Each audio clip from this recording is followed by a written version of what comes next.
কি কিছু বুঝতে পেরেছেন? আপনাদের ভাইয়া আর টুনটুবুরি কোথায় এসে সেলফি তোলাতে ব্যস্ত নাকি আমিই বলে দিব?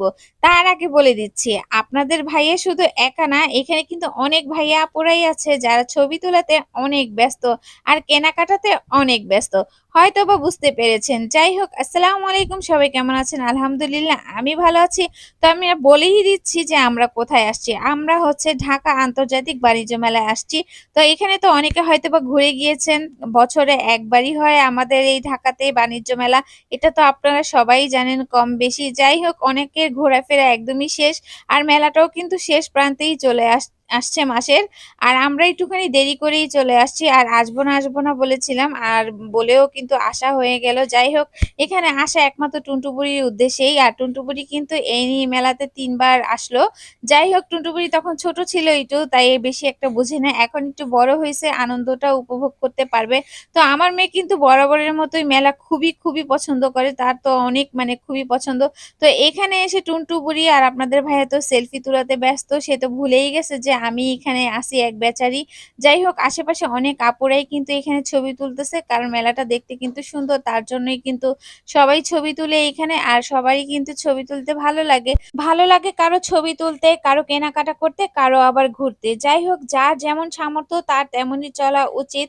সাধ্যের মধ্যে সবকিছুই করা উচিত। যাই হোক, এখানে তো টুনটুবুরিকে নিয়ে আপনাদের ভাইয়া হচ্ছে টুকটুক করে হেঁটে যাচ্ছে আর মেয়েকে সবকিছু বুঝাচ্ছে যে, "মা এইটা না এইটা, এইটা না এইটা।"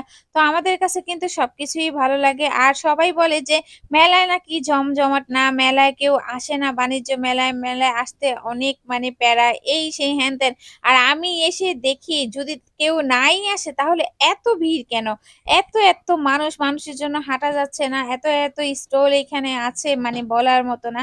তো আপনাদের ভাইয়া ১ম এই একটা কিন্তু হটপট দেখে ফেললো এখানে। তো এই হটপটটার দাম কিন্তু অনেক বেশি ছিল, একদম ৫,০০০ এরকম আরকি দাম চেয়েছিল। তো এইখানে হচ্ছে সবকিছু দেখেই ভালো লাগছে। আর দোলনা দেখে তো টুনটুনপুরি অনেক খুশি। সে দোলনাতে বসতে চাইতেছিল। তো এখানে হচ্ছে দোলনায় বসা নিষেধ। তারপরেও দেখলাম যে না, একটা দোলনা আছে এখানে খালি, সেখানে আবার টুনটুবুরিকে বসায় দিছি। তো আর এইখানে এই যে দেখেন, ড্রেসিং টেবিলটার মধ্যে হচ্ছে আমি একটু ঢং করতেছিলাম। আমার সাথে আরেকটা আপুও ছিল। সেও একটু ঢং করে চলে গেল। যাই হোক, এই যে আমার টুনটুবুরি, আমি কি ঢং করি তার চাইতেও বেশি ঢং আমার মেয়ে করে। এই যে দেখেন না, সে হচ্ছে বসে একদম মানে আরামপ্রিয় মানুষ, আরাম চেয়ারে বসছে। একদম কি আনন্দে আছে। তারপর এখানে ছোট গাড়ি দেখে তো সে বলে, "বাবা গাড়ি কিনে দাও।" তো আমি বলতেছি যে, "না, তোমার এই গাড়ি আছে, তুমি কেন গাড়ি কিনবা?" তো এই ছোট গাড়িগুলার দামও কিন্তু অনেক বেশি, ৳৩৮০ করে, ৳২৮০ করে এমন। যাই হোক, টুনটুবুরিকে আর গাড়ি কিনে দেই নাই আমি। আর এখানে হচ্ছে অন্য জায়গায় চলে আসলাম। আবার আর টুনটুবুরি জিনিসপত্র দেখে তো সে এটা কিনবে